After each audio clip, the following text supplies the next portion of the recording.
Okay, I ran out of time on the 7.5 video, so I'm going to continue it now. If you haven't already watched the first part of the 7.5 video, I left off talking about the Democrats being accused of being soft on communism, and a Republican congressman by the name of Joseph McCarthy becoming really popular for starting witch hunts against suspected communists in the government.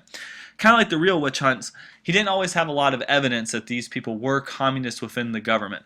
And so he gets really popular because people get popular off of accusing people of other things and talking about how there's enemies within, enemies all around, kind of like how Hitler did with the Jewish people. McCarthy does the same thing with communism. It ends up ending badly for Joseph McCarthy because people are going to eventually realize that he doesn't have any evidence whenever he accuses the army of being communist. He's not the only one that goes on a witch hunt.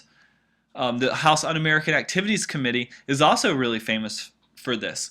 And Richard Nixon gets very, very popular as a guy who's anti-communist, and he eventually becomes president of the United States. No politician could consider an open trade with China or withdrawing from Southeast Asia without being branded a communist, which is why we got involved in Vietnam. JFK would have been afraid to get us out of Vietnam, and then Lyndon Johnson, after JFK was killed, would have been afraid of getting the United States out of Vietnam because that would have made him look like he was soft on communism, like Truman was believed to be. Were there in fact communists in the United States? Yes, there were communists in the United States, but it's really a small number. It had been fashionable to do so in the 1930s. Um, the Soviet spying did penetrate the highest levels of the American government. There were some famous ones like Alger Hess and Julius and Ethel Rosenberg. However, the vast majority of those accused were innocent victims. All across America, state legislatures and school boards mimicked McCarthy and the WHO Act. Thousands of people lost their jobs and had their reputations tarnished because they were thought to be communist. There are a lot of people in Hollywood who were accused of being communist. The next major battleground in the Cold War is Cuba. Cuba is 90 miles off the southern coast of Florida. So it's very important for us to have control of Cuba. We've had interest in Cuba since even before 1898. And the United States still controlled Guantanamo Bay and still does to this day. A new leader comes to power, a guy by the name of Fidel Castro. He overthrows a U.S.-backed dictator, a guy by the name of Batista. After the coup, Castro visits the U.S. and is greeted by cheering crowds. There's concern that he might be a communist, but he denies those rumors.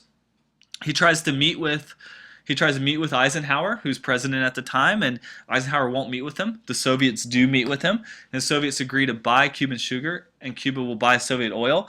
The U.S. Then takes a hard line against Cuba, puts a boycott on Cuba, puts an embargo on sugar, oil, and guns, and so that's going to lead to Castro coming out and saying that he is he is communist. He's going to nationalize all American-owned businesses, take all these American businesses, make them Cuban. We tried to get rid of we tried to get rid of Castro in many different ways. First is through the Bay of Pigs, training all these Cuban exiles, Cubans who had left Cuba, to try to overthrow Castro. We don't give it enough support. In fact, Kennedy pulls a lot of the air support for it, and so they end up losing on the beach pretty quickly. Not much longer after that, the Cuban Missile Crisis happens. American spy planes photograph missiles and nuclear missiles in Cuba, which really freaks us out because then we could be bombed easily. Pretty much hit all major cities in the U.S. except for Seattle from Cuba.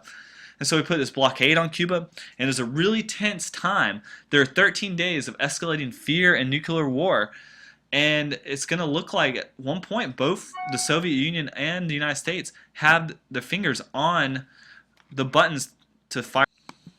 Eventually, though, cooler heads prevail, and they come to an agreement. Soviet Union agrees to take missiles out of Cuba. The U.S. agrees to take missiles out of Turkey, even though that's not reported. And so it kind of looks like the Soviets lost this. They do get a promise that the U.S. will never invade Cuba, which is a pretty big promise, but still it looks like Khrushchev, the new leader of the Soviet Union, has lost to Kennedy, and so the U.S. kind of wins the Cuban Missile Crisis. Here are some pictures from the Bay of Pigs and the Cuban Missile Crisis.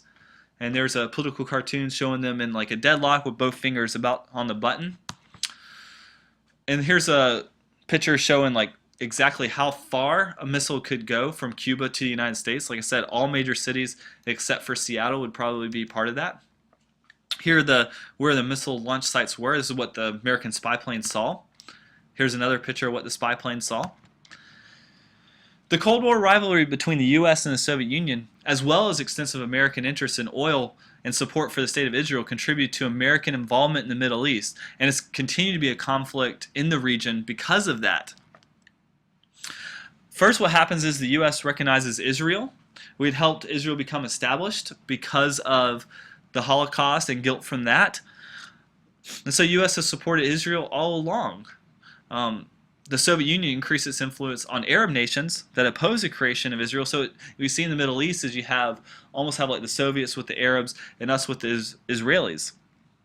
And so U.S. and Soviet Union continue to get involved because of what's really important in that area, oil. In 1956, the Suez Crisis happens. What happens there is the British owned the Suez Canal. The Egyptian government had just been taken over by a new guy by the name of Nasser, who felt the canal should be under Egyptian control instead of British control. So he seized the canal, and then Britain and France and Israel joined together and attacked against Nasser. The Israeli army won a pretty easy battle because they were backed primarily by the British and French and monetarily by us. Eventually, Eisenhower intervenes and convinces the British, French, and Israelis to back down. And so he also extended containment to the Middle East. Even though Nasser is not communist, he's still being aided by the Soviet Union. In 1973, OPEC, which are the countries that export oil primarily over in the Middle East, they put an embargo against the United States because of the U.S. support of Israel in the Yom Kippur War against Egypt. The importance of Middle East oil to U.S. economy led to U.S. to use diplomacy to stop the embargo, and we're going to try to bring peace towards the Middle East, and that actually does kind of happen in 1978. Jimmy Carter, and the one great thing he did as president, helps get the Camp David Accord signed, which is basically an agreement between Israel and Egypt that they're not going to fight each other. A major diplomatic victory for the U.S. Here's some pictures of the oil embargo. And it's really, really bad time in American history economically. The Cold War tensions impact foreign policy in other places in the Middle East, like Iran. There was a coup in Iran, and the CIA overthrew the foreign government, put the Shah in power, and that's going to be a major problem because then the Iranians are going to want to get rid of the Shah, and then they're going to capture the United States embassy. And that's going to create major problems for Jimmy Carter. Actually, going to be one of the reasons why he loses the election in 1980. In Afghanistan is another example in the Middle East. And this is way prior to us getting involved in Afghanistan in modern history. The Soviet Union invaded Afghanistan in order to support a friendly government on the southern border.